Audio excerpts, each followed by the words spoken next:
are you doing? Asked Lexi, sticking her head out of the door. Throwing a dog party? What do you think?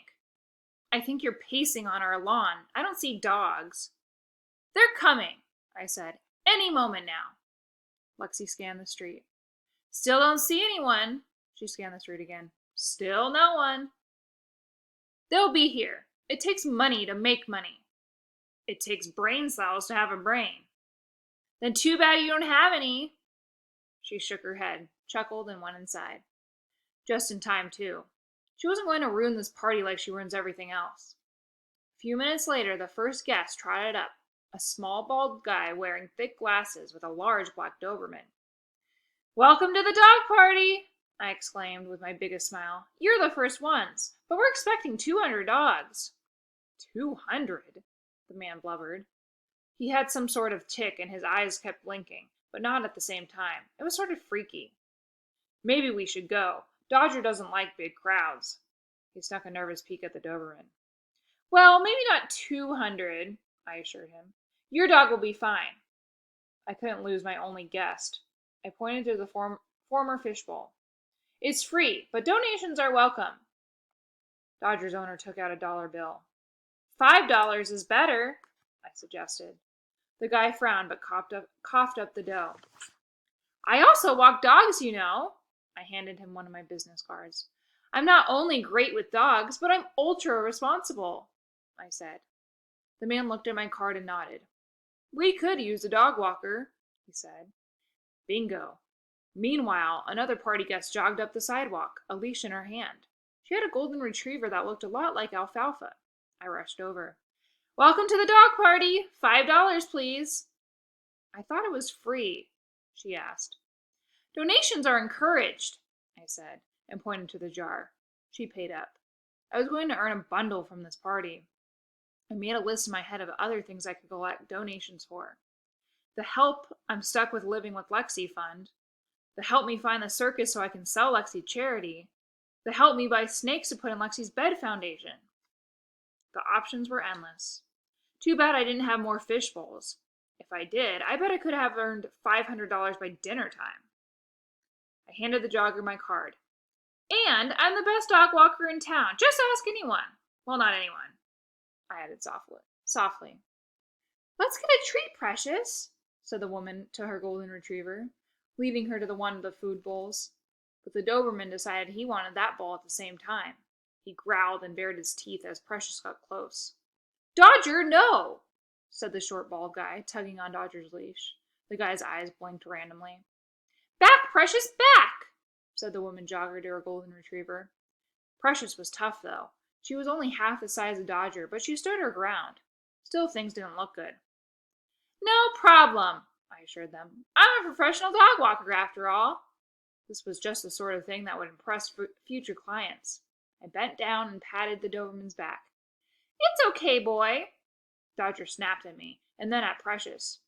You're supposed to have fun at a party. Dodger snapped at me again. I took a few steps back. There are some things even professional dog walkers can't fix. But I couldn't stay to watch, because more dogs and their owners approached. This was going to go great, except for the potential dogfight that was about to break out. $5, please, I pointed to the jar. The owners looked puzzled. It's a donation, I explained. But everyone's giving. Meanwhile, Dodger and Precious still barked at each other, but more angrily than before. Two of the new dogs barked, and another dog began to cower. A woman with a poodle walked up the sidewalk, and she saw all the growling and turned around. I bent down and whispered calming words to a barking boxer that had just come up the path, but it was like the dogs weren't even listening, which I guess shouldn't have surprised me. Then more dogs came up the sidewalk. Donation jar! I shouted. I'm not sure when Buttercup showed up, but I couldn't miss her yapping. Yap, jump, yap, jump. Her squealing riled up a German shepherd that I hadn't noticed, which began barking back. I must have had a dozen dogs at the party. 10 of them growled, 1 yapped, and 1 cowered behind its owner's legs. We have dog toys, I shouted, hoping some of the dogs might get distracted and settle down. Then, a brown and black dachshund, I think its name was Oscar, but I'm not sure about that, found Chatterbox, I heard the screaming monkey before I saw it. The loud "eep" came from behind where Dodger and Precious snapped, their owners still struggling to hold them back. As soon as the monkey made a noise, however, the dogs stopped. They stared at the monkey, their eyes fixated on the toy. But it wasn't just them. All the dogs stopped and stared, except Buttercup, who continued yapping and leaping. I have to hand it to those dog toy people. I guess they earned those diplomas. Dogs love Mr. Chatterbox. But the quiet felt even scarier than the growling. The air was thick with tension. Something bad was going to happen.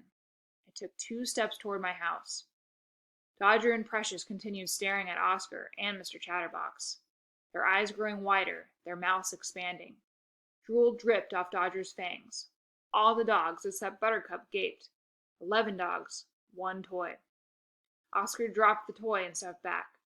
I think he realized he was the one in deep trouble. When the monkey hit the ground, it made a soft beep. That did it. Dodger rushed forward. So did Precious. So did the poodle, the boxer, and most of the other dogs. Some of the owners were so surprised they released their leashes. Suddenly, we had half a dozen runaway dogs, but they weren't running away. They were heading straight for Mr. Chatterbox. I guess this is how people must act the day after Thanksgiving, when they go to all those early Christmas sales and start fighting over the last mega robot toy.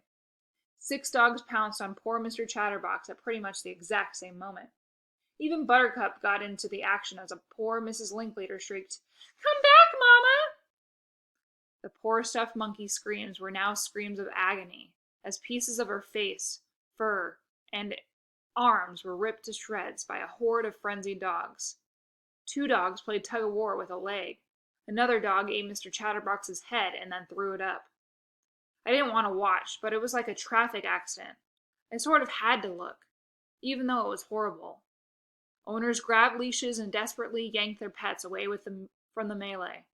Dodger's owners' eyes were blinking 100 times a second as he finally pulled his Doberman away. With no toy left to rip apart, the dogs lost interest. Luckily, no one was injured, not including Mr. Chatterbox, of course. He had basically disintegrated into 1,000 tiny pieces. "Who wants to play dog games?" I asked, waving the frisbee. Apparently no one. That was the end of the party. The owners marched off with their dogs, angry, as if it was all my fault. "You ought to call Otto," I said, trying to pass out my business cards. But no one wanted anything to do with them, or me. Dodger's owner even tossed my card back at me.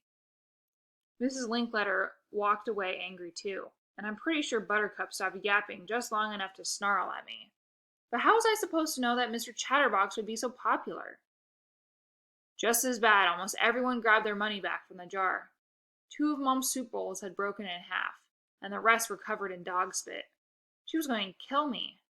And I'd have to add the cost of replacing them in my notepad. I sat on my front lawn, my head in my hands, a piece of Mr. Chatterbox's arm on the ground next to me. I looked up at the house. Lexi watched from her bedroom window. When she spotted me noticing her, she closed the blinds, but not before I saw what I think was a smirk on her lips. I picked up the bowls and started to clean up. The war would end in less than 2 weeks, and my brilliant ideas were causing more harm than good. Meanwhile, Lexi was probably going online right now this very moment to pick out cat clothes to buy Fluffernutter. Our next chapter is chapter 19, Monday, March 19th. Money saved $150.77.